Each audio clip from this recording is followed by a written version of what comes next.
Alright, Film Debris fans, this is Temple. Today we're doing top movie robots. So stick around.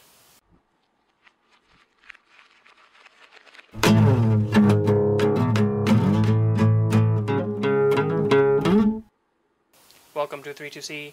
The first movie that I'm going to talk about is Terminator II, starring Arnold Schwarzenegger. It's that James Cameron movie. Has Robert Patrick as the T-1000, and the T-1000 has been sent back to kill the T-800. That's the Terminator. And the T-1000 is this liquid metal thing that can go through jail bars and go underneath doors, and he can turn into an Abyss character and become this water bubble and float through the sky. But he's going there and he's going to kill Sarah Connor. He's going to kill John Connor because they deserve to be killed. And he can turn his arms into metal hooks and metal stabby thingies.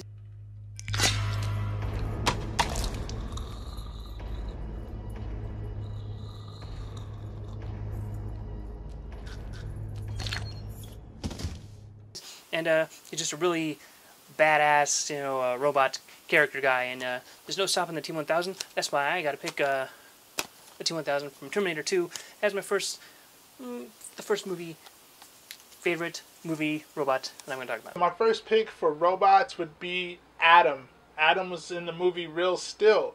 Adam was the punching bag made of steel with a heart of gold and more character than Keanu Reeves. I loved this guy, this robot who had personality. You don't know how he had personality, and neither did they, but they grew to like it. And, I mean, Hugh Jackman taught him how to box so then he can go out and beat up people. But, like Hugh Jackman says, he was really a punching bag, supposed to take a lot of hits and not give out any. So, technically, I think they were cheating. You can take a hit. I'll give you this, kid. You back and take a hit. You better slip that headlock, man. This ain't gonna end well for you. I'm trying! But he was a bond. He was a bond between a father and his son. He brought them together. Because of Adam, they realized the love that they had for each other, and they stayed together. They came together as a family. So Adam was the bond he was the Adam of a family. No pun intended. So that would be my first pick for robot characters. And the first movie I'm going to talk about is IRobot, starring Will Smith. It's a futuristic movie about robots who basically do everything from, laundry to walking your dogs to driving you around and everything. And Will Smith is a detective who's trying to figure out who committed this crime, and he suspects that Sonny, who's one of the robots, he suspects that he killed this man, and everybody else is saying, no, this robot didn't do it, and Will Smith is trying to prove these people wrong by saying, look, it's Sonny, he did it, and he's going through the whole movie trying to figure this out. He had the regular cookie cutter robot, personality, and somewhere down the line he starts having human emotions and all these different type of traits as a human being. But the weird thing is that these robots, they go by a three-law safe. But you should really check it out. It's IRobot, starring Will Smith and Sonny. Yeah. And my next pick would be the robot Marvin from the 2005 movie Hitchhiker's Guide to the Galaxy. And I choose him because from what I know, he's the first robot to have genuine people personality, or GPP. And for some reason, he was bummed out. He woke up on the wrong side of the bed or the standing chamber or whatever robots sleep in, and he was feeling bummed. He was humglum, and he was like that the whole movie. I don't know why he was depressed, but watching him depressed brought joy to my life because it was so funny. I know it sounds bad, but he made me laugh, and I connected with him. So thank you, Marvin the robot. Thank you for being a genuine person in a robot suit with personalities that might have been a little depressing. So my next pick would be Marvin. And my next pick is The Iron Giant. The Iron Giant was a good movie. I just like how the giant, he was just like this huge robot, and he had the best friend in a little guy named Hogarth. He was like a 10-year-old kid, and they just grew this friendship throughout the movie, and it was just cool to see how he came from another planet, but yet he looked up to Superman. He would ask him, like, who do you want to be like in this? The robot, Iron Giant, would be like, Superman. And he just had, like, these cool little, like, kiddish childhood, like, memories of Superman, kind of. But then he was this huge, monstrous thing that can just destroy stuff. And there was a point where he got, like, really, like, mad. And to the point where he wanted to just destroy stuff. And then there was other times when he was with his best friend, and he just kind of had, like, this little boy, like, attitude about things, and he was just, like, real innocent, but then at the other side of the extreme, he was, like, deadly.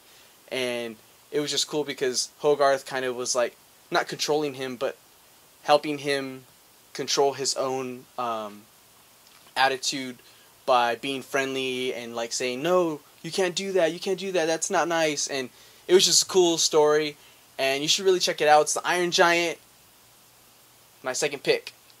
Welcome to the next movie I'm going to talk about is Wally. That was the Pixar movie, and of course, you know, Wally was the robot. He's kind of based on the Johnny Five character, who we're not mentioning in this episode. But you got Wally and Evil. It could be a tie, but I think we're going to talk about Wally.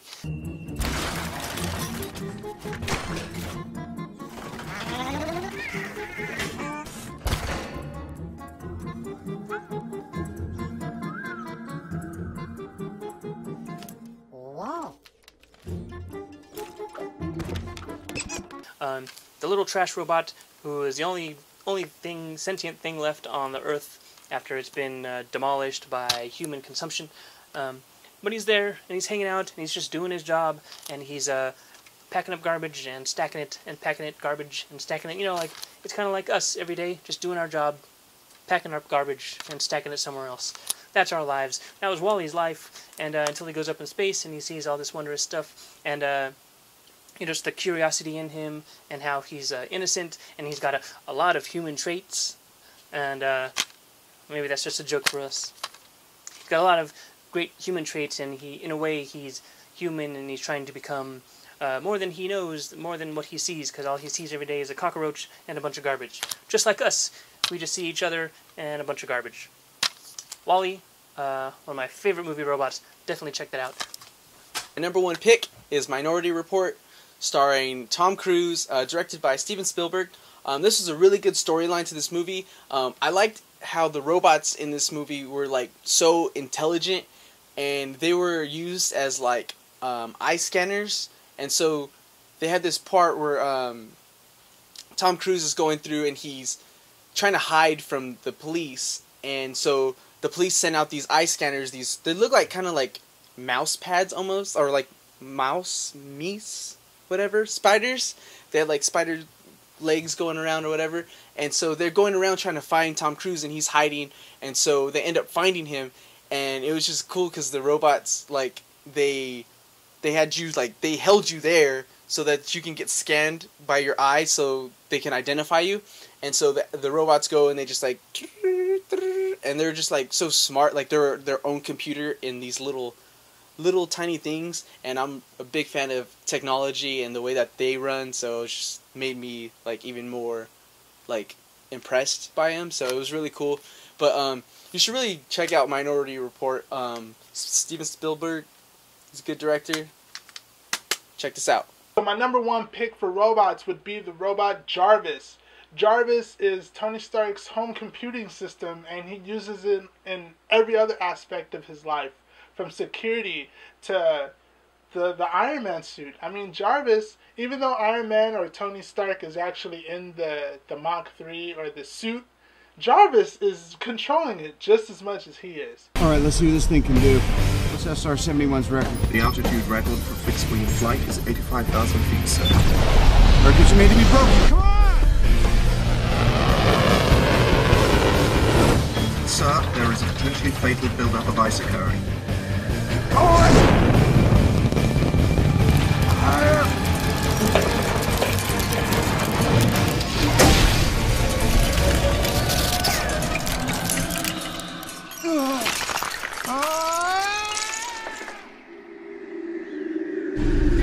The ice stop, Jarvis! Deploy flaps!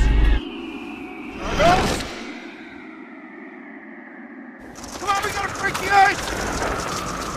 I mean, as a matter of fact, I think Jarvis would probably be the closest that any other AI would be as far as codependency with a human. I mean, the way Tony Stark and Jarvis interact is just pure synergy.